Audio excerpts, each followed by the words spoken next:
Hey, welcome to The Explainer. Today, we're going to jump right into a core Kubernetes concept that can honestly make or break your app's stability and how much you spend, the burstable quality of service class. Getting this right is a total game changer. Okay, so let's start with a problem I'm sure you've run into. You're deploying an app and you have to decide how much CPU and memory to give it. It's kind of a trap, right? I mean, on one hand, if you lowball it, your app is basically a ticking time bomb. It's just waiting to get killed the second you get a little traffic. But on the other hand, if you over-provision and just throw a ton of resources at it, well, you're literally just burning cash on servers that are sitting there doing nothing. And this is exactly where Kubernetes comes in with a really elegant solution. It gives you a just right option, a Goldilocks approach that strikes a perfect balance between being safe and being efficient for honestly most of your workloads. So how does it do this? Well, Kubernetes manages this whole dilemma using something called quality of service, or QoS classes. The easiest way to think about them is like different safety contracts for your pods. You've got the two extremes, best effort, which gets, zero guarantees, and guaranteed, which gets exactly what it asks for. But the real magic happens right in the middle.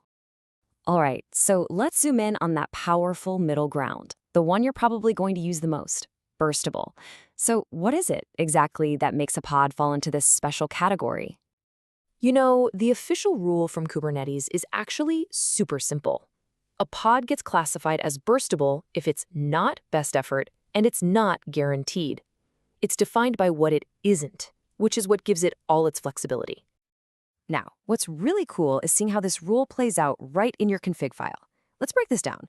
First, we see a memory request of 150 megabytes. That's its guaranteed minimum. Then, you've got a memory limit of 250. That's the absolute max it can ever use. But wait a second. Look closer. See what's missing? The CPU. It's not defined at all. And that's the key. So here's the bottom line.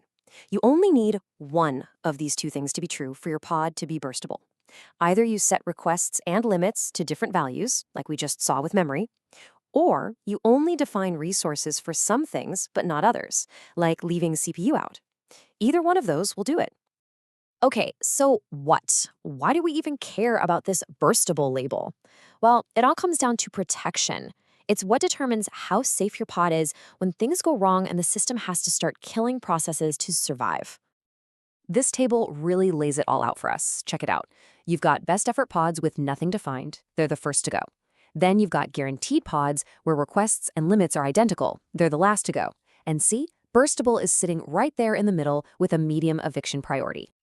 And this chart just makes that hierarchy crystal clear. Think of it like a pecking order for survival. When the node is running low on memory, it starts at the bottom and kills the best effort pods first.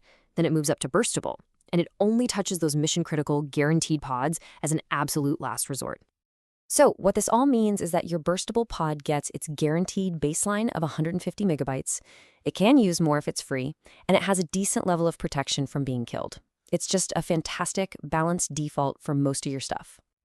All right, enough theory. Let's talk about the real world. When are you actually going to use this day to day? Well, the answer is probably for most of the apps you build. Think about a normal web server or an API. Most of the time, it's just sitting there using a baseline amount of memory. But then, bam, a traffic spike hits. It needs to be able to burst and use more resources to handle the load. That is the perfect use case. Look, if you remember just one thing from this entire explainer, please let it be this. Just by setting a memory request, even a tiny one, you instantly promote your pod from that super risky best effort class to the much safer burstable class. It's the single easiest thing you can do to make your app more reliable. So a question that comes up a lot is, okay, but what if I define CPU and not memory? And the answer is, yep, absolutely. As long as any resource has a request or a limit defined, it's not best effort anymore. The rule is consistent, you're burstable. Okay, I know that was a lot to take in, so let's just boil it all down to a super simple checklist you can use to put this stuff into practice. Here are the three main ideas. Number 1, it's your flexible middle ground. Number 2, you trigger it either with unequal requests and limits or by only partially defining resources. And number 3, it's your medium safety option, way safer than best effort, but not as bulletproof as guaranteed.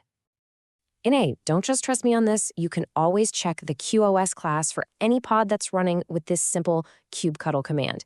It's perfect for debugging or just making sure your config did what you thought it was going to do. So, look, getting your pod into the burstable class is step one. That's the easy part. But the real work, the art of it, is tuning those requests and limit values based on how your app actually performs. That's where you really start to optimize for both cost and stability.